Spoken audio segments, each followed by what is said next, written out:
TikTok star Hareem Shah अपनी videos के जरिए सोशल मीडिया सार्फिन को हैरत और कश्मकश में मुब्तला करने का फन खूब रखती हैं। लेकिन इस मरतबा इन्होंने इंस्टाग्राम पर ऐसी तस्वीर शेयर कर दी है कि हर कोई दंग रह गया है और इनकी मंगनी की अफवाहें चल निकली हैं।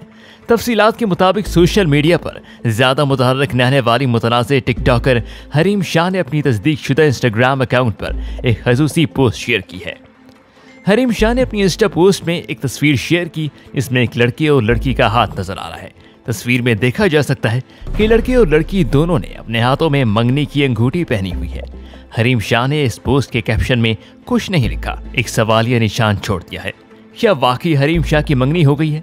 टिकटॉकर की ये पोस्ट देखने के बाद सार्फिन की जानिब से भी सोशल मीडिया पर इस तरह के सवाल ही पूछे जा रहे हैं। ताहम हरीम शाह खामोश हैं।